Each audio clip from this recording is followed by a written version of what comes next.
গণতন্ত্রের প্রবর্তক শহীদ রাষ্ট্রপতি জিয়াউর রহমানের জন্মদিন। আজ দূরদর্শী নেতৃত্বে হয়ে ওঠেন জাতি গঠনের অগ্রনায়ক, পথ দেখান আর্থসামাজিক উন্নয়নেও।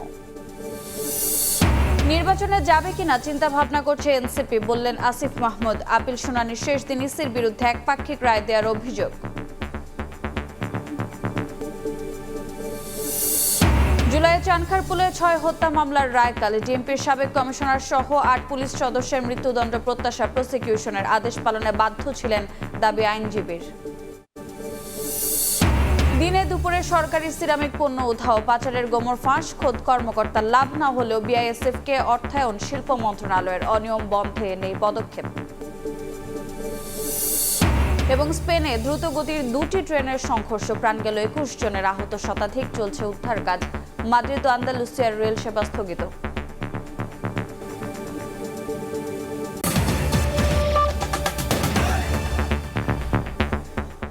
সকালের সময়ের সঙ্গে আছে আমি রোজা চৌধুরী। আজ কমলের জন্মদিন।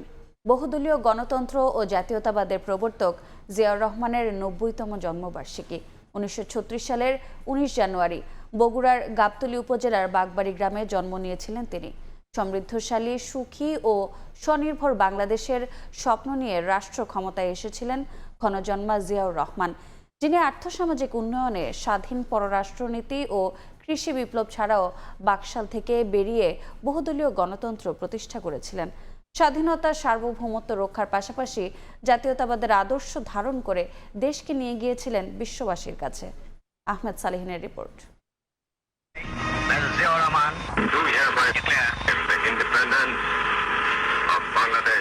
সাহসী বীরের এক ঘোষণায় পাল্টে দিয়েছিল পুরো দৃশ্যপট। 71-এর রণাঙ্গনে 9 মাসের সংগ্রামে সৃষ্টি হয় লাল সবুজের বাংলাদেশ। স্বাধীনতার ঘোষণা দিয়ে মেজর জিয়াউর রহমান ঠাঁই করে নেন বাংলার মানুষের হৃদয়ের মণিকোঠায়। যিনি স্বপ্ন দেখিয়েছিলেন সমৃদ্ধশালী বাংলাদেশের, সারা বিশ্বের সামনে মাথা উঁচু করে দাঁড়াবে প্রিয় জন্মভূমি। সেই কমলের জন্ম হয়েছিল বগুড়ার গাবতলী উপজেলার বাগবাড়ি গ্রামে 1936 সালের 19 জানুয়ারি। রসায়নবিদ বাবা মনসুর রহমান ও মা জাহানারা খাতুন রানী দম্পতির 5 সন্তানের মধ্যে দ্বিতীয় ছিলেন জিয়াউর রহমান। শৈশবে তাকে কমল নামেই ডাকতেন সবাই। প্রথমে কলকাতা, পরে পাকিস্তানের করাচিতে লেখাপড়া শেষে কাকুল পাকিস্তান মিলিটারি একাডেমিতে অফিসার ক্যাডেট হিসাবে যোগ দেন জিয়াউর রহমান। 1965 সালের ভারত পাকিস্তান যুদ্ধে বীরত্বের পরিচয় দেন তিনি। এই বীরত্বের জন্য ভূষিত হন হিলাল-ই-জুরাত খেতাবে। 1971 সালে মহান মুক্তিযুদ্ধে প্রথমে চট্টগ্রামে নবগঠিত 8ম ইস্ট বেঙ্গল রেজিমেন্টের সেকেন্ড ইন কমান্ড, পরে 1 নম্বর সেক্টরের কমান্ডার নিযুক্ত হন জিয়াউর রহমান। 71-এর জুন থেকে 11 নম্বর সেক্টর ও জেড ফোর্সের কমান্ডার হিসাবে পাকিস্তান হানাদার বাহিনীর বিরুদ্ধে যুদ্ধে অংশগ্রহণ করেন তিনি। স্বাধীনতা যুদ্ধে বীরত্বের জন্য বীর উত্তম উপাধিতে ভূষিত করা হয় জিয়াউর রহমানকে। 75-এ সপরিবারে বঙ্গবন্ধু শেখ মুজিবুর রহমানকে হত্যার পর টালমাটাল পরিস্থিতিতে চলে অভ্যুত্থান আর পাল্টা অভ্যুত্থান। সিপাহী জনতার বিপ্লবে ক্ষমতায় আসীন হন জিয়াউর রহমান। সে সময় সেনাপ্রধান হিসাবে নিযুক্ত হন তিনি। সামনে আসে দেশ গড়ার নতুন স্বপ্ন। রাষ্ট্রপতি নির্বাচিত হয়ে সমৃদ্ধশালী দেশ গড়তে দেশের এ প্রান্ত থেকে অন্য প্রান্তে ছুটে বেড়ান জিয়াউর রহমান। আর্থসামাজিক উন্নয়নের দারুণ স্বপ্ন নিয়ে মানুষের খুব কাছে পৌঁছে যান তিনি। অর্থনীতি উন্নয়নে নানা পদক্ষেপ গ্রহণ করেন। পোশাক খাত ও বৈদেশিক মুদ্রা আয়ে বিভিন্ন দেশে শ্রমিক প্রেরণের মাধ্যমে নতুন বিপ্লবের সূচনা করেছিলেন জিয়াউর রহমান, যা বাংলাদেশের অর্থনীতিতে এখনও শক্ত ভিত হয়ে দাঁড়িয়ে আছে। কৃষি খাতে বিপ্লব ঘটিয়ে খাল খনন কর্মসূচি হাতে নিয়েছিলেন জিয়া। কৃষি খাতে বাংলাদেশ আজ স্বয়ংসম্পূর্ণ তারই হাত ধরে। আমরা জাতীয় জীবনে এক নতুন অধ্যায়ের সূত্রপাত করতে যাচ্ছি। বাকশাল থেকে বেরিয়ে বহুদলীয় গণতন্ত্র প্রতিষ্ঠা করেছিলেন জিয়াউর রহমান। সংবাদপত্রের স্বাধীনতা এনেছিলেন তিনি। সবার সাথে বন্ধুত্ব সম্পর্ক বজায় রেখে দেশের স্বার্থকে প্রাধান্য দিয়ে স্বাধীন পররাষ্ট্রনীতিও তৈরি করেছিলেন জিয়াউর রহমান। কোন দেশের কর্তৃত্ব ও আধিপত্যবাদ মেনে নিতে পারেননি তিনি। দক্ষিণ এশিয়ার স্বার্থ ও প্রতিটি দেশের সার্বভৌম রক্ষায় সার্ক গঠন করেছিলেন জিয়া। সে সময় মিয়ানমারের সঙ্গে আলোচনার মাধ্যমে রোহিঙ্গা সমস্যা সমাধানে তাদের প্রত্যাবাসন শুরু হয় 1978 সালে। আন্তর্জাতিক অঙ্গনেও বাংলাদেশকে নিয়ে গিয়েছিলেন অনন্য উচ্চতায়। 1981 সালে ইরান ইরাক যুদ্ধ বন্ধে মধ্যস্থতার দায়িত্বও পেয়েছিলেন জিয়াউর রহমান। 1978-এ সেনাবাহিনী থেকে অবসর গ্রহণ করে রাজনীতির মাঠে নতুন করে আলোচনায় আসেন জিয়াউর রহমান। বহুদলীয় গণতন্ত্রের প্রবক্তা, নিজেও প্রতিষ্ঠা করেন বাংলাদেশ জাতীয়তাবাদী দল বিএনপি। জিয়াউর রহমানই প্রবর্তন করেন রাষ্ট্রীয় খেতাব, স্বাধীনতা ও 21 পদক। জাতীয়তাবাদের আদর্শে সাধারণ মানুষকে উজ্জীবিত হতে শিখিয়েছেন জিয়াউর রহমান, যার বিচক্ষণতা আর দূরদর্শিতা বাংলাদেশকে বিশ্বের কাছে পরিচিত করেছে। সেই সাহসী মহানায়ক ক্ষণজন্মা জিয়াউর রহমান মাত্র ৪৫ বছর বয়সে শহীদ হন বিপথগামী কিছু সেনা সদস্যদের হাতে। যে চট্টগ্রাম থেকে স্বাধীনতার ঘোষণা দিয়েছিলেন এক বীর, তাকে 1981 সালের 30 মে ষড়যন্ত্রের মাধ্যমে হত্যা করা হয় সেই চট্টগ্রামেই। রেখে যান 2 শিশু সন্তান ও সহধর্মিণী বেগম খালেদা জিয়াকে। লাখো কোটি মানুষের হৃদয়ে যিনি আজও বেঁচে আছেন স্বাধীনতা, সার্বভৌম ও জাতীয়তাবাদের কাণ্ডারি হয়ে, তিনি সেই কমল, সেই জিয়াউর রহমান। আহমেদ সালেহীন, সময় সংবাদ, ঢাকা। সেনা কর্মকর্তা থেকে রাষ্ট্রনায়ক, অতঃপর গণমানুষের নেতা, ইতিহাসের উজ্জ্বল নক্ষত্র শহীদ প্রেসিডেন্ট জিয়াউর রহমান দেশের সামনে উন্মোচন করেছিলেন সমৃদ্ধির নবদিগন্ত। দূরদর্শী অর্থনৈতিক ও সামাজিক সিদ্ধান্ত জিয়াউর রহমানকে পৌঁছে দিয়েছিল অনন্য উচ্চতায়। বেসরকারি খাতের সম্প্রসারণ ও রেমিটেন্স বিপ্লবের সূচনা তার হাত ধরেই। খাল খনন কর্মসূচির মাধ্যমে কৃষিতে স্বয়ংসম্পূর্ণ জাতি গঠনের অগ্রনায়ক শহীদ প্রেসিডেন্ট জিয়াউর রহমান। সামদানি প্রত্যয়ের রিপোর্ট। চট্টগ্রামের কালুরঘাট বেতার কেন্দ্র থেকে ভেসে আসে একটি কণ্ঠস্বর। সে কণ্ঠস্বর কেবল এক ঘোষণা নয়, ছিল নিপীড়িত জনতার বুকের মধ্যে জমে থাকা প্রত্যয়ের বিস্ফোরণ।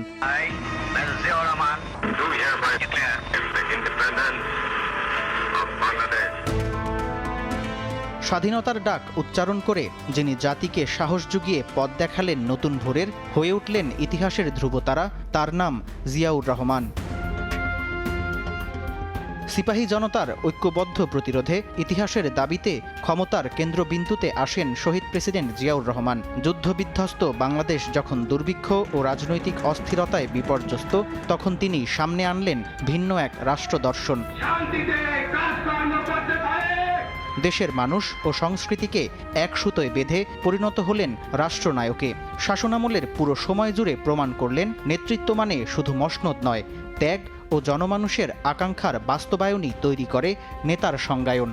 মানুষের আস্থা অর্জন করা, এই জিনিসটা তিনি কিন্তু তৈরি করার মাধ্যমেই তিনি তার প্রফেশনাল যে আইডেন্টিটি, মিলিটারি ম্যান হিসেবে, সেটাকে তিনি ত্যাগ করে সিভিলিয়ান হতে পেরেছিলেন। অর্থনৈতিক কূটনীতির মধ্য দিয়ে বাংলাদেশকে একটা বিশেষ মর্যাদাশীল জায়গায় নিয়ে যাওয়ার যে চেষ্টাটা তিনি করেছিলেন, আজকের এই বাংলাদেশের এই বাস্তবতায় এটা অত্যন্ত প্রাসঙ্গিক বলেই আমরা মনে করি। পররাষ্ট্রনীতিতে ব্যাপক পরিবর্তন আনেন জিয়াউর রহমান। আঞ্চলিকভাবে ভারতের একচ্ছত্র আধিপত্য মোকাবেলায় তৈরি করেন সার্ক। তার শাসনামলে মধ্যপ্রাচ্যের সঙ্গে কূটনৈতিক সম্পর্ক বৃদ্ধি পায়। ফারাক্কা বাঁধ নিয়ে জাতিসংঘের কাছে অভিযোগ করে জিয়াউর রহমান প্রমাণ করেন, কোনো পরাশক্তির সামনে মাথা নত করবে না বাংলাদেশ। মধ্যপ্রাচ্যের দেশগুলোর সাথে কূটনৈতিক সম্পর্ক, মুসলিম দেশগুলোর সাথে কূটনৈতিক সম্পর্ক বৃদ্ধির মধ্য দিয়ে মধ্যপ্রাচ্যের শ্রমবাজার উন্মুক্ত করেছিলেন বাংলাদেশের জন্য। এক দেশের সাথে নির্ভরশীলতা না, বহু দেশের সাথে বহুপাক্ষিক সম্পর্ক বৃদ্ধির ক্ষেত্রে জিয়াউর রহমানের একটা ইতিবাচক অবদানকে আমাদের স্বীকার করতেই হবে। 1977 সালে গ্রামীণ উন্নয়ন ও কৃষি পুনরুজ্জীবনের কর্মসূচি শুরু করেন শহীদ প্রেসিডেন্ট জিয়াউর রহমান। যুগান্তকারী এ পদক্ষেপের মাধ্যমে বর্ষার অতিরিক্ত পানি সংরক্ষণ করে শুষ্ক মৌসুমে সেচ ব্যবস্থার বিপ্লব ঘটে। লক্ষাধিক একর জমি আসে সেচের আওতায়। পাশাপাশি বৃদ্ধি পায় মাছের উৎপাদন। খাল খনন কর্মসূচি গড়ে তোলে নতুন এক সামাজিক আন্দোলন। গ্রামীণ অর্থনীতি বিকশিত হতে শুরু করে, তৈরি হয় কর্মসংস্থান। বিশেষজ্ঞরা বলছেন, এ কর্মসূচি পুনরায় চালু করা গেলে বন্যা, শুষ্ক মৌসুমে সেচের অভাবসহ দূর করা সম্ভব হবে নদীগুলোর নাব্যতা সংকট। জিয়াউর রহমান মনে করতেন যে গ্রামই হচ্ছে বাংলাদেশের প্রধান শক্তি এবং গ্রামীণ জনগোষ্ঠীর জীবনমানের উন্নয়নের জন্য তিনি নানামুখী যে পদক্ষেপ গ্রহণ করেছিলেন, সেই পদক্ষেপগুলোর মধ্যে যে 1 ইঞ্চি জায়গাও পতিত থাকবে না বাংলাদেশে। চাষযোগ্য করার জন্য জমিকে কিভাবে অচাষযোগ্য জমি চাষযোগ্য করা যায় এবং চাষযোগ্য জমির পরিমাণ কিভাবে বৃদ্ধি করা যায়, খাল খনন কর্মসূচি ছিল একটা উল্লেখযোগ্য ভূমিকা। শহীদ প্রেসিডেন্ট জিয়াউর রহমানের খাল খনন ও কৃষি বিপ্লবের ধারাবাহিকতায় তার যোগ্য উত্তরসূরি বিএনপি চেয়ারম্যান তারেক রহমান নির্বাচনী ইশতেহারে ঘোষণা দিয়েছেন সারা দেশে পুনরায় খনন করা হবে 20,000 কিলোমিটার নদী ও খাল, রোপণ করা হবে 25 কোটি বৃক্ষ, হাতে নেওয়া হবে তিস্তা ব্যারেজ উন্নয়ন ও পদ্মা ব্যারেজের মতো যুগোপযোগী প্রকল্প। কৃষক কার্ডের মাধ্যমে কৃষি সেবা পৌঁছে যাবে প্রান্তিক কৃষকের দোরগোড়ায়। জিয়াউর রহমানের সূচিত সমৃদ্ধ বাংলাদেশ তারেক রহমানের হাত ধরে এগিয়ে যাবে দৃঢ় আত্মপ্রত্যয়ে। বাংলাদেশের রাজনৈতিক ইতিহাসে যে কজন ক্ষণজন্মা পুরুষ গোটা জাতিকে ঐক্যবদ্ধ করেছিলেন, বেঁধেছিলেন এক সুতোয়, তাদের মধ্যে অগ্রগণ্য শহীদ প্রেসিডেন্ট জিয়াউর রহমান। তার জন্মবার্ষিকীতে গোটা জাতি তাকে স্মরণ করছে বিনম্র শ্রদ্ধায়। আগামীর বাংলাদেশ বিনির্মাণে জিয়াউর রহমানের রাষ্ট্রচিন্তার প্রতিফলন ঘটবে, এমনটাই প্রত্যাশা ভবিষ্যৎ প্রজন্মের। সামদানি প্রত্যয়, সময় সংবাদ, ঢাকা। খাল, সেচ, ফসল আর আয়, এই অর্থনৈতিক দর্শনে বাংলাদেশকে স্বনির্ভরতার পথে এগিয়ে নেন শহীদ প্রেসিডেন্ট জিয়াউর রহমান। ঘাটতি কাটিয়ে খাদ্য উৎপাদনে স্বয়ং সম্পূর্ণতার পথে এগিয়ে চলে দেশ। আজকের বাংলাদেশের তৈরি পোশাক শিল্প আর রেমিটেন্সের গোড়াপত্তন হয়েছিল তার হাতেই। খাল খনন কর্মসূচি জাগিয়েছিল গ্রামীণ অর্থনীতির শক্তি, বেসরকারি খাত নির্ভর শিল্প ভাবনাও তারই। তার স্বল্পমেয়াদী শাসনামলেই গ্রামকে আলোকিত করতে শুরু করে তার প্রতিষ্ঠিত পল্লী বিদ্যুতায়ন বোর্ড। MS আরিফিনের রিপোর্ট।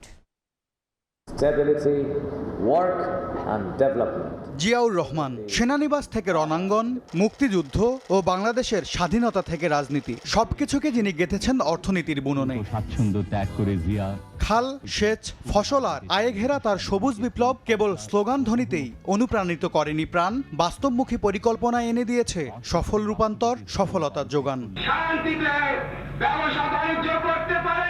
উন্নয়ন হবে গ্রাম থেকে, এই দর্শনে কৃষি ভর্তুকি, উন্নত বীজ ব্যবহারের ওপর জোর দিয়ে খাদ্য উৎপাদনে স্বয়ংসম্পূর্ণতার পথে দেশকে এগিয়ে নেন তিনি। ভাবে যদি রাজনৈতিক অর্থনৈতিক প্রবৃদ্ধির ভূমিকা বাংলাদেশকে গড়তে কতটুকু সাহায্য করছে সেইভাবে বিশ্লেষণ করেন, তাহলে আমি বলবো জিয়াউর রহমানের একটা বিশাল ভূমিকা ছিল অর্থনৈতিক পুনর্গঠনের ক্ষেত্রে। 1975 থেকে 76 সালে খাদ্যশস্য উৎপাদন ছিল প্রায় 1,18,00,000 টন। উর্বর জমিন আর তার কৃষি দর্শন মিলে 1980 থেকে 81 সালে বেড়ে দাঁড়ায় প্রায় 1,50,00,000 টনে। কিভাবে অচাষযোগ্য জমি চাষযোগ্য করা যায় এবং চাষযোগ্য জমির পরিমাণ কিভাবে বৃদ্ধি করা যায়, খাল খনন কর্মসূচি ছিল একটা উল্লেখযোগ্য ভূমিকা। এবং উন্মুক্ত বিশ্ববাজারে বাংলাদেশের হিস্সা বাড়াতে 1976 সালে গঠন করেন জনশক্তি কর্মসংস্থান ও প্রশিক্ষণ ব্যুরো। ওই বছরই 6,087 জন বাংলাদেশি যান কুয়েতে, উন্মুক্ত হয় প্রবাসী শ্রমবাজার। 1981 সালে তা বেড়ে দাঁড়ায় প্রায় 55,000-এ। 1978 সালে দেশ গার্মেন্টস প্রতিষ্ঠার মাধ্যমে রপ্তানিমুখী পোশাক শিল্পের যাত্রা। তখন মাত্র কয়েকটি কারখানার লাইসেন্স দেওয়া হয়েছিল, আজ যা 3,000-এর বেশি। বর্তমানে যার বৈদেশিক মুদ্রা অর্জনের ক্ষেত্রে 84-85% যে RMGর কথা বলা হয়, আপনি চোখ বন্ধ করলেই বলবেন বাংলাদেশের RMGর ইতিহাস হচ্ছে 80-র দশকের। অতএব সেই জায়গাটা থেকেও ওই সূচনা লগ্ন যদি বলেন, তখন কিন্তু ভিত্তিপ্রস্তর স্থাপন হিসাবে ওই যুগটার কথাই, ওই সময়ের কথাই কিন্তু আমাদেরকে মনে করিয়ে দেয়। সমাজতান্ত্রিক অর্থনৈতিক কাঠামো থেকে বেরিয়ে বেসরকারি খাতকে অগ্রাধিকার দেন তিনি। রাষ্ট্রীয় মালিকানাধীন প্রায় 250-টির বেশি শিল্প ইউনিট ও কলকারখানা বেসরকারি খাতে হস্তান্তর করা হয় তার শাসনামলে। বেসরকারি খাতে ব্যাংক ও বীমা কোম্পানি খোলার অনুমতি দিয়ে আর্থিক খাতকে উন্মুক্ত করেন শহীদ প্রেসিডেন্ট জিয়াউর রহমান। গ্রামীণ অর্থনীতিকে চাঙ্গা করতে 1977 সালে গঠিত হয় পল্লী বিদ্যুতায়ন বোর্ড। জিয়া শাসনামলে দেশের ইতিহাসে প্রথমবারের মতো গ্রামীণ জনপদে বিদ্যুৎ সংযোগ দেওয়ার প্রাতিষ্ঠানিক কাঠামো তৈরি হয়। MS আরিফিন, সময় সংবাদ, ঢাকা। অন্য প্রসঙ্গ, বর্তমান ইসির অধীনে নির্বাচনে যাবে কিনা চিন্তা ভাবনা করছে এনসিপি। এ কথা বলেছেন দলটির নির্বাচন পরিচালনা কমিটির চেয়ারম্যান আসিফ মাহমুদ সজীব ভুঁইয়া। রোববার রাতে সংবাদ সম্মেলনে তিনি বলেন, আপিল শুনানির শেষ দিন বাইরে ছাত্রদলের মব এবং ভেতরে বিএনপি মহাসচিব সহ দলটির প্রতিনিধিদের সঙ্গে বৈঠক করেছে কমিশন। এই ঘটনাকে নাটক মন্তব্য করে আসিফ মাহমুদ বলেন, নির্বাচন কমিশন একপাক্ষিক রায় দিয়ে বিএনপির দ্বৈত নাগরিক ও ঋণ খেলাপিদের নির্বাচন করার সুযোগ দিয়েছে। এভাবে চললে এই কমিশন সুষ্ঠু নির্বাচন আয়োজন করতে পারবে না। এ সময় জোট সঙ্গীদের সঙ্গে আলোচনা করে পরবর্তী কর্মসূচি জানানো হবে বলেও জানান তিনি। পাশাপাশি আইনি লড়াই চালিয়ে যাওয়ার কথাও জানান আসিফ মাহমুদ।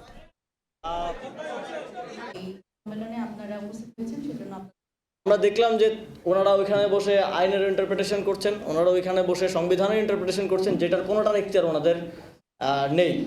এবং আমরা অবশ্যই এই বিষয়গুলোতে ভবিষ্যতে আমাদের আইনি লড়াই চালিয়ে যাব। এবং আমরা আজকে স্পষ্টভাবে বলছি যে এই নির্বাচন কমিশনের একটা সুষ্ঠু নির্বাচন, নিরপেক্ষ নির্বাচন আয়োজনের ক্ষেত্রে আমরা পার্টি হিসেবে জাতীয় নাগরিক পার্টি কোনো ধরনের কনফিডেন্স আজকের পরে আর পাচ্ছি না। এবং আমাদেরকে এই পরিস্থিতিতে এসে আমরা এই জাতীয় সংসদ নির্বাচনে অংশগ্রহণ করব কিনা এটাও পুনর্বিবেচনা করার সময় এসেছে বলে আমরা মনে করছি। গণভোটের পক্ষে ক্যাম্পেইন করা এনসিপি আহ্বায়ক ঢাকা 11 আসনের প্রার্থী নাহিদ ইসলাম এবং মুখ্য সমন্বয়ক ঢাকা 8 আসনের প্রার্থী নাসিরউদ্দিন পাটোয়ারিকে শোকজ করেছে নির্বাচন কমিশন। একই সঙ্গে সোমবার সকালের মধ্যে কারণ দর্শানোর পাশাপাশি বিলবোর্ড অপসারণের নির্দেশও দেওয়া হয়েছে। রিটার্নিং অফিসার স্বাক্ষরিত নোটিশে আরও বলা হয়, নির্বাচনী এলাকায় বিশাল আকৃতির রঙিন ছবি, গণভোটকে হ্যাঁ বলি স্লোগান সম্বলিত বিলবোর্ড নির্বাচন আচরণ বিধিমালায় পরিপন্থী। এদিকে বিধি বহির্ভূতভাবে কারণ দর্শানোর নোটিশ দেওয়া হয়েছে বলে বিবৃতি দিয়েছে এনসিপি। বিবৃতিতে উল্লেখ করা হয়, নাহিদ ইসলাম ও নাসিরউদ্দিন পাটোয়ারির শাপলাকলি মার্কায় ভোট দেওয়ার কোনো প্রচারণা চালায়নি। গণভোটের প্রচারের জন্য যে সব বিধিমালা রয়েছে তা কোনোভাবে লঙ্ঘিত হয়নি বলেও দাবি করা হয়।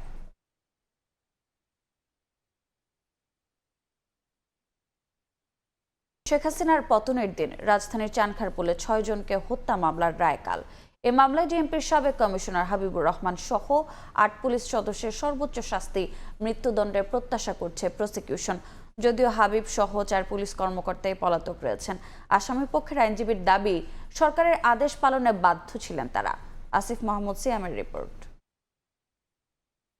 চিঠিতে বাবা মায়ের কাছ থেকে বিদায় নিয়ে জুলাই আগস্টের আন্দোলনে অংশ নেন 10ম শ্রেণীর ছাত্র শাহরিয়ার খান আনাস। এর পর 14 জুলাই এই হত্যাকাণ্ডের বিচার শুরু হয় আন্তর্জাতিক অপরাধ ট্রাইব্যুনালে। অভিযুক্ত করা হয় সাবেক ডিএমপি কমিশনার হাবিবুর রহমান সহ 8 জনকে। এদের মধ্যে 4 পুলিশ সদস্যকে গ্রেফতার করা হয়। পলাতক রয়েছেন হাবিবুর রহমান ও সুদীপ কুমার চক্রবর্তী সহ 4 পুলিশ কর্মকর্তা। প্রসিকিউশনের অভিযোগপত্রে বলা হয়েছে, DMP commissioner Habibur Rahman wireless বার্তার মাধ্যমে আন্দোলনকারীদের লক্ষ্য করে গুলি করার নির্দেশ দেন। মাঠে যা বাস্তবায়ন করেন অন্য আসামিরা। নির্দেশনা ও গুলি করার 19টি ভিডিও ফুটেজ দাখিল করে প্রসিকিউশন। অপরাধ প্রমাণে সাক্ষ্য দেন শহীদ পরিবারের সদস্য, প্রত্যক্ষদর্শী সহ 26 জন।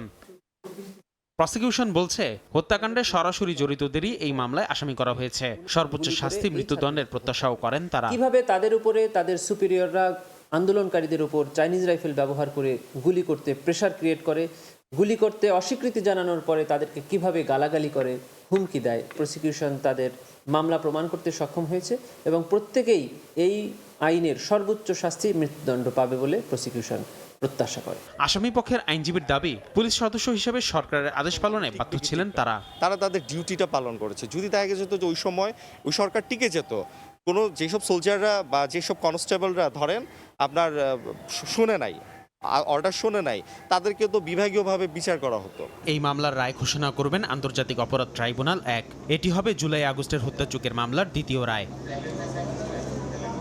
আসিফ মোহাম্মদ সিয়াম, সময় সংবাদ, ঢাকা। ঘুষ, অনিয়ম, দুর্নীতি আর উৎপাদিত পণ্য পাচার করছে ইনসুলেটর ও স্যানিটারি ওয়্যার উৎপাদনকারী দেশের একমাত্র সরকারি প্রতিষ্ঠান বিআইএসএফ। সময় সংবাদের অনুসন্ধানে মিলেছে প্রমাণ। বছরের পর বছর ধরে এ অনিয়ম দুর্নীতির কারণে সফলতার মুখ দেখছে না প্রতিষ্ঠানটি। অথচ বৈদেশিক মুদ্রা সাশ্রয় করতে প্রতি বছর অর্থায়ন করছে শিল্প মন্ত্রণালয়।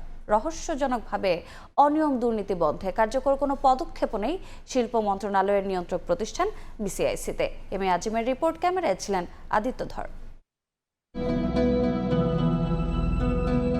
ঘুষের টাকা গুনে গুনে নেয়ার পরই ফাইলের দিকে নজর দেন শিল্প মন্ত্রণালয়ের অধীনস্থ Bangladesh insulator and sanitary ware factory limited BISF এর সহকারী ব্যবস্থাপক আব্দুল্লাহ আল মামুন। এমন অসংখ্য অনিয়ম আর দুর্নীতির অভিযোগের সত্যতা অনুসন্ধানে বিআইএসএফে সময় সংবাদ। শুরুতেই প্রকাশ্য দিবালোকে সিরামিক পণ্য পাচারের চিত্র ধরা পড়ে সময় সংবাদের ক্যামেরায়। সারা দেশে ঠিকাদারের মাধ্যমে পণ্য পাঠানোর কথা থাকলেও ট্রাক ভর্তি সিরামিক পণ্য কোথায় যাচ্ছে তা জানেনই না ঠিকাদাররা। আজকে না, শুধু কোনো সম্পর্কে আমি কিছু জানি না। এখানে ট্রাক থাকে, ট্রাক আসে, ট্রাক যায়, কে ট্রাক নেয়, কার ট্রাক যায়, কোন মাল কোথায় যায়, এগুলো আমি জানি না। এই বড় বড় মন্ত্রণালয় এইভাবে চেয়ারে বসে তারা টাকা হাতিয়ে নিচ্ছে, তাহলে আমরা কিভাবে দাঁড়াবো বলেন? কথা বলতে গেলে বন্ধ করে দেয়া হয় গোডাউনের দরজা। ক্যামেরা অফ করেন প্লিজ, পারমিশন ছাড়া আমার সাথে ক্যামেরা বন্ধ করতে তেড়ে আসেন নিরাপত্তা কর্মকর্তা হুমায়ুন কবির। বাধা দেন মামুন সহ অভিযুক্ত কর্মকর্তার দপ্তরে যেতেও। আপনাকে আমার বোঝার দরকার নেই, ক্যামেরা অফ করেন, আমি আপনাকে বারবার বলতেছি। সেই বাধা অতিক্রম করে পৌঁছালেও ততক্ষণে পালিয়ে যান অভিযুক্তরা। তবে মুঠোফোনে নিরাপত্তা কর্মকর্তা হুমায়ুন কবিরকে নির্দেশনা দেন সাংবাদিক ম্যানেজার। এবার কথার মাঝে গোমর ফাঁস করতে শুরু করেন হুমায়ুন নিজেই। বলেন, সরকারি অর্থে উৎপাদিত সিরামিক পণ্য সামান্য কিছু অর্থের বিনিময়ে কিভাবে পাচার করেন নিজেরাই। 1 লাখ টাকার একটা মাল কারখানা থেকে বের হয়ে যায়, সিকিউরিটি গার্ডে 100 টাকা দেয়। উৎপাদিত পণ্য পাচার হওয়ায় মূলত লাভের মুখ দেখছে না বিআইএসএফ। তবে প্রতি বছর লাভ ও বৈদেশিক মুদ্রা সাশ্রয় করতে শিল্প মন্ত্রণালয় থেকে বাংলাদেশ কেমিক্যাল ইন্ডাস্ট্রিজ কর্পোরেশন বিসিআইসির থেকে অর্থ নিচ্ছেন তারা। এমন অনিয়ম দুর্নীতি সম্পর্কে জানতে এবার বিসিআইসি ভবনে সময় সংবাদ। তবে কথা বলতে রাজি হননি প্রতিষ্ঠানটির চেয়ারম্যান ফজলুর রহমান। দেয়া হয়নি অর্থ প্রদানের তথ্য। Bangladesh insulator and sanitary ware factory limited BISF এর অনিয়ম দুর্নীতি নিয়ে একাধিক ব্যক্তি ও প্রতিষ্ঠান অভিযোগ দিলেও কোনো পদক্ষেপ গ্রহণ করেনি শিল্প মন্ত্রণালয় ও নিয়ন্ত্রক প্রতিষ্ঠান বিসিআইসি। এম এ আজিম, সময় সংবাদ, ঢাকা। হাওড়া অঞ্চল নেত্রকোনার স্থানীয় বাজারে চাষের মাছ পর্যাপ্ত থাকলেও সংকটে দেশীয় মাছের এত বেশি দামে কিনতে হচ্ছে দেশীয় মাছ। বিস্তারিত জানাতে শহরের জয়ার বাজারে রয়েছেন সহকর্মী আলপনা বেগম। সরাসরি যাচ্ছে তার কাছে। আলপনা, হাওড়া অঞ্চল নেত্রকোনা আসলে যে মাছে উদ্বৃত্ত জেলা হলেও এই জেলায় কিছুটা মানে দেশীয় মাছের সংকট রয়েছে। অর্থাৎ যে সাধারণ ক্রেতা রয়েছেন তাদের আসলে নাগালের বাইরেই রয়েছে এই দেশীয় জাতের মাছ। তবে এই যে চাষের মাছ দিয়েই আসলে তাদের চাহিদা পূরণ হচ্ছে। আর যে স্থানীয় জাতের যেমন হাওর, খাল, বিল, এই সকল জায়গার যে মিঠা পানির যে মাছগুলো রয়েছে যেমন পাবদা, তারপরে কারফিউ, তারপরে হচ্ছে রুই এবং বোয়াল, যেগুলো এই হাওরের যে মিঠা পানির মাছ সেখান থেকে যেগুলো আসে সেগুলো বেশিরভাগ ক্ষেত্রে সাথে সাথে ওখান থেকেই চলে যায় হচ্ছে এই ঢাকা সহ দেশের বিভিন্ন প্রান্তে এবং প্রসেস করে অনেক সময় দেশের বাইরেও চলে যাচ্ছে এবং শপিং মল সহ। এ কারণে হচ্ছে যে স্থানীয় বাজারগুলোতে ক্রেতারা যারা আসেন তারা বেশিরভাগ ক্ষেত্রেই যে স্বল্প মূল্যে ওই চাষের যে মাছগুলো আছে সেগুলো তারা পছন্দ করে নিয়ে যান। অর্থাৎ সাধারণ ক্রেতারা যেটি বলছেন সেটি হচ্ছে যে তাদের ক্রয় ক্ষমতার ভেতরে রয়েছে যে ওই চাষের মাছগুলো, আর যেগুলো দেশীয় মাছ সেগুলো হচ্ছে তাদের একটু ক্রয় ক্ষমতার বাইরে চলে গেছে। যেমন বোয়াল মাছ যেটা রয়েছে খুবই সুস্বাদু এবং মিঠা পানির এবং হাওড় অঞ্চলের, সেই মাছগুলো হচ্ছে ১৫০০ থেকে ১৬০০ টাকা পর্যন্ত কেজি হিসেবে বিক্রি হয়। যে কারণে একজন সাধারণ মধ্যবিত্ত আয়ের বা নিম্ন আয়ের মানুষের সেই বোয়াল মাছ কিনে খাওয়ার সামর্থ্য হয় না। তখন তাকে কিনতে হয় যে পাঙ্গাস অথবা অন্যান্য পুকুরের মাছগুলো। এছাড়া যে অন্যান্য আরো মাছ রয়েছে এখানে, যেটা দেখলাম বাজার ঘুরে, যে এই যেগুলো মাছ গোলসা, পাবদা এবং এগুলো সবগুলোই হচ্ছে ২৫০ থেকে ৩০০ টাকা কেজি দরে বিক্রি হচ্ছে। এমনকি যে একটু বড় পাবদা যেটি সেগুলো হচ্ছে ৪৫০ থেকে ৫০০ টাকা দরে বিক্রি হচ্ছে। এবং এই অন্যান্য যে আরো ছোট মাছ রয়েছে সেগুলো হচ্ছে ২৫০ থেকে, মানে স্থানীয় জাতের, সেগুলো ২৫০ থেকে ৩০০ টাকা কেজি দরে বিক্রি হচ্ছে। যে কারণে এই চাষের যে মাছগুলো রয়েছে যেমন পাবদা, তারপরে সিলভার কাপ, যেগুলো সেই মাছগুলো হচ্ছে ১৫০ থেকে ২০০ টাকা কেজি ধরে বিক্রি হচ্ছে এবং এইগুলোই সাধারণ ক্রেতা যারা রয়েছেন তারা সহজে কিনতে পারছেন। তো নেত্রকোনা জেলার যে এই মুক্তারপাড়া জয়ের বাজার রয়েছে, সেই বাজার থেকে আমার কাছে আজকে যে মাছের দরদাম নিয়ে এই ছিল সর্বশেষ। সরাসরি যুক্ত ছিলাম নেত্রকোনায়। দেখছেন সকালের সময়, সঙ্গেই থাকুন। নামে বেনামে যত্রতত্র গড়ে উঠছে ইটভাটা, এতে উর্বরতা হারাচ্ছে ফসলি জমি, আর কালো ধোঁয়ার ফসলের উৎপাদন হ্রাসসহ পরিবেশ বিপন্ন হচ্ছে। নীতিমালা থাকলেও চোখে পড়ছে না প্রশাসনের দৃশ্যমান নজরদারি। অবৈধ ইটভাটার বিরুদ্ধে অভিযান পরিচালনার কথা বলে দায় এড়ানোর চেষ্টা পরিবেশ অধিদপ্তরের। পলাশ রায়ের পাঠানো তথ্য ও শামীম হোসেনের ছবিতে রিপোর্ট। ঝালকাঠি জেলা জুড়েই নিয়ম বহির্ভূতভাবে যত্রতত্র গড়ে উঠেছে নামে বেনামে অসংখ্য ইটভাটা। লোকালয়ের ৩ কিলোমিটারের মধ্যে কৃষি জমির উপর শিক্ষা প্রতিষ্ঠান, হাটবাজার ও বসতবাড়ির আশেপাশে ইটভাটা নির্মাণের নিষেধ থাকলেও মানছে না কেউ। ইটভাটার কালো ধোঁয়ায় ফসলি জমিসহ পরিবেশের উপর পড়ছে বিরূপ প্রভাব। জমির উপরিভাগে মাটি তোলায় হারাচ্ছে উর্বরতা।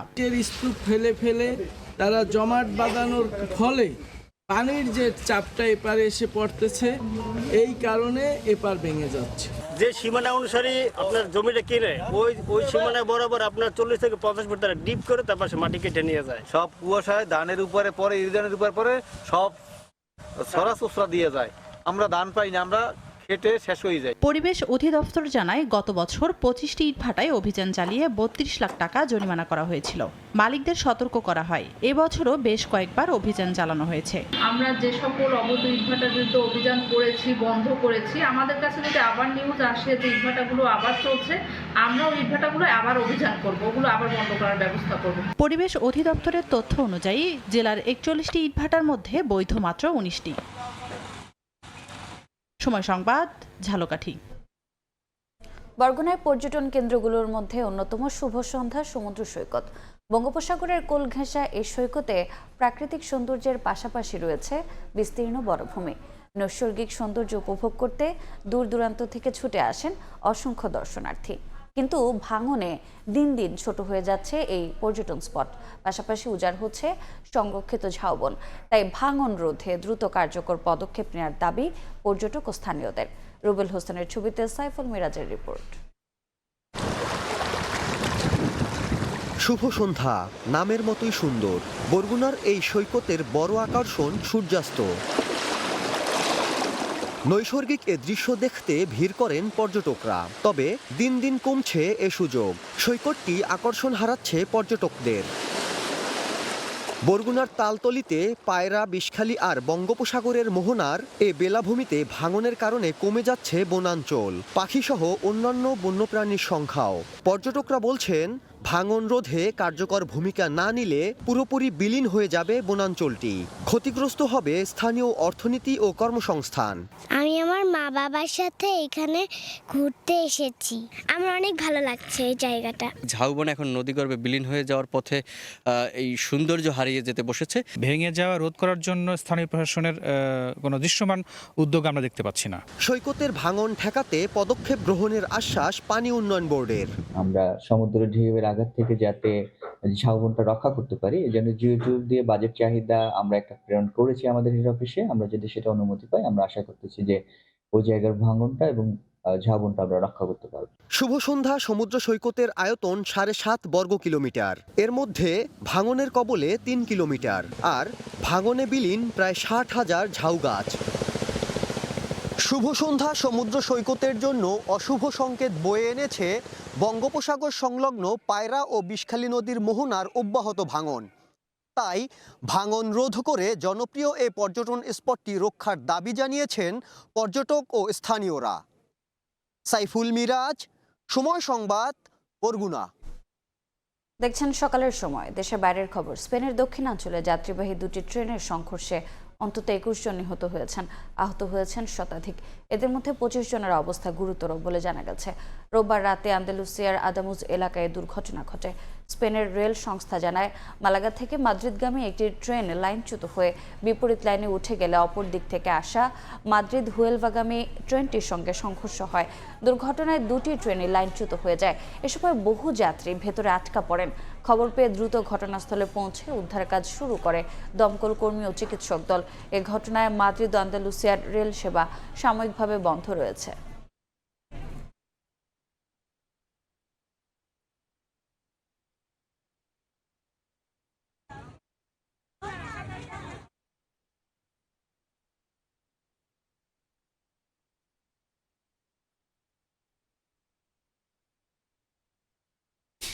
কয়েকদিনের রক্তক্ষয়ী সংঘাতের পর তাৎক্ষণিক যুদ্ধবিরতি চুক্তি সই করেছে সিরিয়ার সরকার ও কুর্দি নেতৃত্বাধীন এসডিএফ। চুক্তি অনুযায়ী ইউফ্রেটিস নদীর পশ্চিমাঞ্চল থেকে এসডিএফ বাহিনী প্রত্যাহার এবং সিরীয় সেনাবাহিনীতে একীভূত হওয়ার কথা রয়েছে। যুদ্ধবিরতির এই চুক্তিকে স্বাগত জানিয়েছে জর্ডান। অন্যদিকে দ্বিপাক্ষিক সম্পর্ক ও সহযোগিতা জোরদারে ফোনালাপ করেন সৌদি যুবরাজ আহমেদ আল শারা। গেল কয়েকদিন ধরেই কুর্দি বিদ্রোহী গোষ্ঠী সিরিয়ান ডেমোক্রেটিক ফোর্স এসডিএফ এর সঙ্গে সিরিয়ার সরকারি বাহিনীর তুমুল লড়াই চলছে। অবশেষে স্থানীয় সময় রোববার দুপক্ষের মধ্যে তাৎক্ষণিক যুদ্ধবিরতি চুক্তি সই হয়েছে। এই চুক্তির আওতায় ইউফ্রেটিস নদীর পশ্চিমাঞ্চল থেকে এসডিএফ তাদের বাহিনী প্রত্যাহার করবে, পাশাপাশি তাদের একটি অংশ সিরীয় সামরিক কাঠামোয় একীভূত হবে। চুক্তিতে আরও বলা হয়েছে, এসডিএফ কেন্দ্রীয় সরকারের অধীনে সামরিক, নিরাপত্তা ও বেসামরিক উচ্চ পদে নিয়োগের জন্য নেতৃত্বের একটি তালিকা প্রস্তাব করবে। এতে করে জাতীয় অংশীদারিত্ব নিশ্চিত হবে। একই সঙ্গে সীমান্ত ক্রসিং, তেল ও গ্যাস ক্ষেত্র সহ সব গুরুত্বপূর্ণ স্থাপনার নিয়ন্ত্রণ গ্রহণ করবে সিরিয়া সরকার। এর আগে গেল মার্চে এমন একটি চুক্তি হলেও তা কার্যকর হয়নি। সিরিয়ার প্রেসিডেন্ট আহমেদ আল শারা বলেন, চুক্তির ফলে আল হাসাকা, দেইর আজ-জোর ও রাক্কা প্রদেশের প্রশাসনিক ও সামন্ত্রিক নিয়ন্ত্রণ সম্পূর্ণভাবে সরকারের কাছে হস্তান্তর করা হবে। এদিকে যুদ্ধবিরতি ও পূর্ণ একীভূতকরণের এই চুক্তিকে স্বাগত জানিয়েছে জর্ডান। দেশটির পররাষ্ট্র মন্ত্রণালয় জানায়, এই সমঝোতা সিরীয় ঐক্য, স্থিতিশীলতা ও নিরাপত্তা জোরদারে গুরুত্বপূর্ণ পদক্ষেপ। একই দিন সৌদি যুবরাজ মোহাম্মদ বিন সালমান ও সিরিয়ার প্রেসিডেন্ট আহমেদ আল শারা টেলিফোনে দ্বিপাক্ষিক সম্পর্ক ও সহযোগিতা জোরদারের বিষয়ে আলোচনা করেছেন। সৌদি প্রেস এজেন্সি জানায়, দুই নেতা বিভিন্ন খাতে সহযোগিতার সম্ভাবনা এবং আঞ্চলিক পরিস্থিতি পর্যালোচনা করেন। আল শারার নেতৃত্বাধীন নতুন সিরীয় প্রশাসনের প্রতি শুরু থেকেই রাজনৈতিক ও অর্থনৈতিক অংশীদারিত্বের মাধ্যমে সমর্থন জানিয়ে আসছে রিয়াদ। উর্জিতা শাহজিন, সময় সংবাদ। গ্রিনল্যান্ড দখলের হুমকি ঘিরে যুক্তরাষ্ট্র ও ন্যাটো মিত্রদের মধ্যে কূটনৈতিক টানাপোড়েন তীব্র হচ্ছে। শুল্ক আরোপের পরিকল্পনাকে ভুল বলে ট্রাম্পকে সরাসরি জানালেন ব্রিটিশ প্রধানমন্ত্রী কিয়ার স্টারমার। ফ্রান্সের প্রেসিডেন্ট ইমানুয়েল ম্যাক্রো ট্রাম্পের এই সিদ্ধান্তকে অগ্রহণযোগ্য বলে মন্তব্য করেছেন। এদিকে এই পথে এগোলে ন্যাটো জোটে তৈরি হতে পারে বিপজ্জনক ভাঙন বলে সতর্ক করেছেন ইউরোপীয় দেশগুলোর নেতারা। সম্প্রতি মার্কিন প্রেসিডেন্ট ডোনাল্ড ট্রাম্প ঘোষণা দেন, গ্রিনল্যান্ড যুক্তরাষ্ট্রের কাছে বিক্রির বিষয়ে সমঝোতা না হওয়া পর্যন্ত ন্যাটোর ৮ সদস্য দেশের ওপর 10% শুল্ক আরোপ করা হবে, যা জুন থেকে বেড়ে 25% পৌঁছাবে। এই তালিকায় রয়েছে Denmark, Finland, France, Germany, Netherlands, Norway, Sweden ও যুক্তরাজ্য। সিদ্ধান্তের প্রতিবাদে ব্রাসেলসে জরুরি বৈঠক করেছেন এসব দেশের নেতারা। যৌথ বিবৃতিতে ৮ দেশের নেতারা সতর্ক করেন, ট্রাম্পের পরিকল্পনা বাস্তবায়িত হলে তা একটি বিপজ্জনক নিম্নগামী চক্র তৈরি করতে পারে। ডেনমার্কের প্রধানমন্ত্রী মেটে ফ্রেডেরিকসেন সাফ জানিয়ে দেন, ইউরোপকে ব্ল্যাকমেল করে গ্রিনল্যান্ড নেওয়া যাবে না। একই সুরে ডেনমার্কের পররাষ্ট্রমন্ত্রী লার্স গ্লোককে রাসমুসেন বলেন, যুক্তরাষ্ট্রের সঙ্গে সংলাপ চালু থাকবে, তবে গ্রিনল্যান্ড নিয়ে কোনো আপোষ নয়। ট্রাম্পের এমন সিদ্ধান্তের জবাবে ব্রিটিশ প্রধানমন্ত্রী স্টারমার বলেন, ন্যাটো মিত্রদের যৌথ নিরাপত্তা রক্ষায় মিত্রদের ওপর শুল্ক আরোপ করা সম্পূর্ণ ভুল। এটি নিয়ে সরাসরি মার্কিন প্রশাসনের সঙ্গে আলোচনা করা হবে বলেও জানান তিনি। এদিকে ফ্রান্সের প্রেসিডেন্ট এমানুয়েল ম্যাক্রো বলেন, এমন পরিস্থিতিতে শুল্কের হুমকি অগ্রহণযোগ্য এবং কোনো ভয়ভীতি দিয়ে প্রভাবিত করা যাবে না বলেও মন্তব্য করেন তিনি। উর্জিতা শাহজিন, সময় সংবাদ। দেখছেন সকালের সময়। এবারে খেলার খবর। টি-20 বিশ্বকাপে বাংলাদেশের অংশগ্রহণের ভাগ্য নির্ধারণ হবে 21 জানুয়ারি। বেশ কয়েক দফা আলোচনার পরও ভারতে না খেলার সিদ্ধান্তে অনড় বিসিবি। বিকল্প ভেন্যু বা গ্রুপ পরিবর্তন বাংলাদেশের কোনো অনুরোধই রাখতে রাজি নয় আইসিসি, এমন খবর দিয়েছে ক্রিকেট বিষয়ক গণমাধ্যম ক্রিকইনফো। শেষ পর্যন্ত বিসিবি ভারতের দল পাঠাতে রাজি না হলে র্যাঙ্কিং অনুযায়ী বিকল্প দল হিসেবে আইসিসি স্কটল্যান্ডকে বেছে নেবে বলেও উল্লেখ করা হয় প্রতিবেদনে। দরজায় কড়া নাড়ছে টি-20 বিশ্বকাপ, তবে এখনও অনিশ্চয়তায় বিশ্বকাপে বাংলাদেশের অংশগ্রহণ। নিরাপত্তা শঙ্কায় ভারতে যেতে চায় না টাইগাররা। বিকল্প ভেন্যু হিসেবে শ্রীলঙ্কায় খেলতে চায় বাংলাদেশ দল। এই মুহূর্তে ভারতে খেলতে গেলে ক্রিকেটার, সমর্থক, গণমাধ্যম কর্মী সহ সবাই রয়েছে নিরাপত্তা ঝুঁকিতে। তাই না খেলার সিদ্ধান্ত গত 4 জানুয়ারি আইসিসিকে স্পষ্ট করে জানিয়ে দেয় বিসিবি। বাংলাদেশের অনুর অবস্থানে এই প্রস্তাব আমলে নিয়ে কয়েক দফা সভা হয়েছে আইসিসি ও বিসিবির মাঝে, তবে মেলেনি কোনো সমাধান। 7 ফেব্রুয়ারি মাঠে গড়াবে টি-20 বিশ্বকাপ। উদ্বোধনী দিনেই কলকাতায় ওয়েস্ট ইন্ডিজের মুখোমুখি হওয়ার কথা রয়েছে টাইগারদের, হাতে সময় নেই বললেই চলে। সবশেষ ঢাকায় গত শনিবারের সভায় আয়ারল্যান্ডের সঙ্গে গ্রুপ পরিবর্তনের বিসিবির অনুরোধও নাকচ করে দিয়েছে আইসিসি, তাই একে একে বন্ধ হয়ে গেছে সব দরজা। বিশ্ব ক্রিকেটের অভিভাবক সংস্থাটি অংশগ্রহণকারী 20 দলের কাছে যে নিরাপত্তা পরামর্শ পাঠিয়েছে তা প্রস্তুত করেছে একটি স্বাধীন নিরাপত্তা সংস্থা। সেখানে ভারতের সামগ্রিক ঝুঁকির মাত্রা মাঝারি থেকে তুলনামূলক উচ্চ হিসেবে ধরা হয়েছে। যে কোনো দলকে লক্ষ্য করে সুনির্দিষ্ট বা তুলনামূলক হুমকির কথা উল্লেখ করা হয়নি সেখানে। এ মুহূর্তে ভেন্যু পরিবর্তন করা একেবারেই কঠিন, সেটা টের পাচ্ছে আইসিসি। তাই বাংলাদেশ চাইলেও তাদের কথা মানতে পারছে না বিশ্ব ক্রিকেটের নিয়ন্ত্রক সংস্থা। সে আভাস দিয়েছে ক্রিকেট বিষয়ক গণমাধ্যম ক্রিকইনফো। আইসিসি এখন বিসিবির চূড়ান্ত সিদ্ধান্তের অপেক্ষায়। যদি শেষ মুহূর্ত পর্যন্ত বিসিবি বাংলাদেশ দলকে ভারতে পাঠাতে রাজি না হয়, তবে ভেস্তে যাবে টাইগারদের টি-20 বিশ্বকাপে খেলার আশা। সেক্ষেত্রে র্যাঙ্কিং অনুযায়ী বাংলাদেশের পরিবর্তে টি-20 বিশ্বকাপে খেলার জন্য বেছে নেওয়া হবে স্কটল্যান্ডকে। পারভিন আক্তার, সময় সংবাদ। এ পর্যায়ে শীর্ষ সংবাদগুলো জানিয়ে দিচ্ছে আরেকবার। বহুদলীয় গণতন্ত্রের প্রবর্তক শহীদ রাষ্ট্রপতি জিয়াউর রহমানের জন্মদিন আজ। দূরদর্শী নেতৃত্বে হয়ে ওঠেন জাতি গঠনের অগ্রনায়ক, পথ দেখান আর্থসামাজিক উন্নয়নেও। নির্বাচনে যাবে কিনা চিন্তা ভাবনা করছে এনসিপি, বললেন আসিফ মাহমুদ। আপিল শুনানির শেষ দিন ইসির বিরুদ্ধে একপাক্ষিক রায় দেওয়ার অভিযোগ। এবং জুলাইয়ে চানখারপুলে 6 হত্যা মামলার রায় কাল। ডিএমপির সাবেক কমিশনার সহ 8 পুলিশ সদস্যের মৃত্যুদণ্ড প্রত্যাশা প্রসিকিউশনের। আদেশ পালনে বাধ্য ছিলেন দাবি আইনজীবীর।